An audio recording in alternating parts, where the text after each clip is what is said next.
Hey, y'all, let me tell you about the wildest flight I've ever been on it because of turbulence or bad snacks, but because it turned into a battle for something way bigger than a seat. Picture this.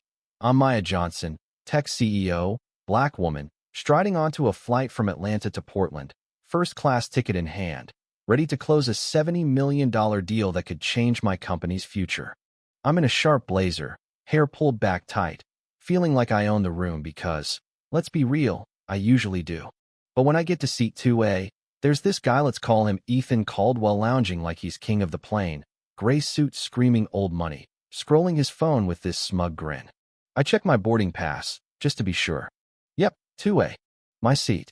I clear my throat, keep it polite, and say, "Excuse me, I think you're in my spot." He barely looks up, smirks, and goes, "You sure you're in the right section, hon?" Oh, that tone dripping with assumption, like I wandered into first class by mistake.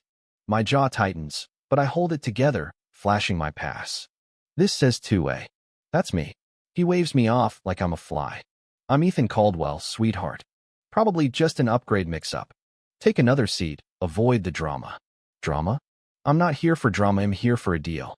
But before I can clap back, a flight attendant, Jenny, swoops in, all fake smiles, and says, "Is there a problem?"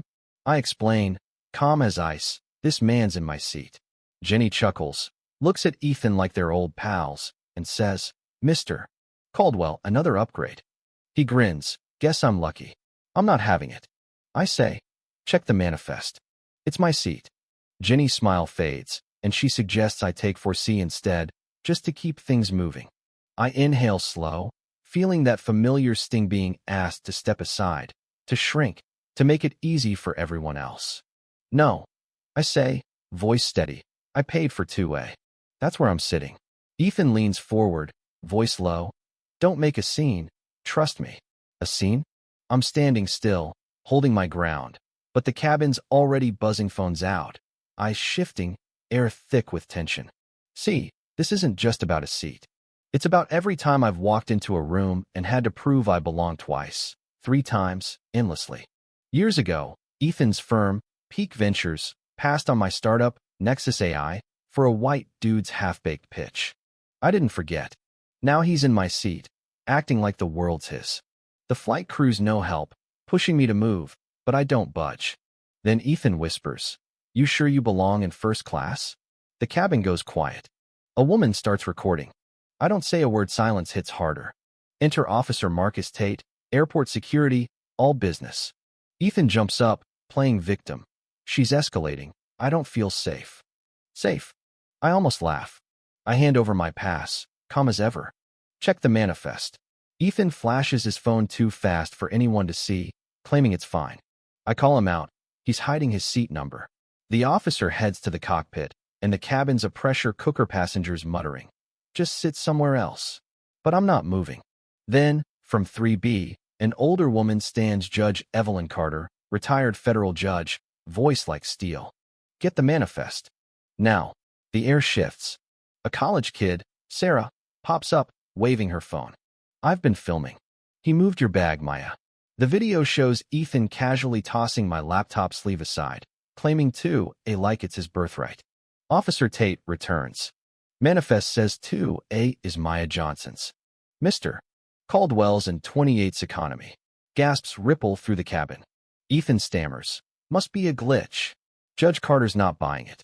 A glitch doesn't move someone's bag and lie. I sit in 2A, finally, but Ethan's still hovering, muttering about reverse discrimination. I don't bite. Then Sarah drops a bomb. Peak Ventures settled a harassment case last year, didn't they? Against a VP named Ethan? His face goes ghost white. He's done. But here's the gut punch: they pull me off the plane. Protocol, they say, after Ethan's escorted out. The door shuts, the plane taxis away, and I'm left in the jetway, my deal slipping through my fingers. My phone buzzes. Investors are hearing I was disruptive. Lies spreading fast. I'm livid but focused. On a private charter later, arranged by the airline CEO, Lisa Bennett, I go live, telling the world the truth. The stream explodes, 400,000 views in minutes. The airline issues an apology, Ethan's past unravels online, And by the time I walk into that Portland boardroom, I don't just pitch, I demand. They offer $90 million, and I take it, but not before setting terms. No one's taking my seat again.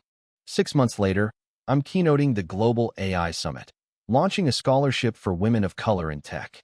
The crowd roars. Lisa steps up, hands me an award, and says, "You didn't just fight for a seat, you built a table." We're now partners in a fair AI initiative. Ethan, he's out of a job, drowning in lawsuits. I'm not celebrating, but I'm not sorry either. So what do you think? Was I right to hold my ground? Or should I have just taken 4C to keep the peace? When does standing up become making a scene?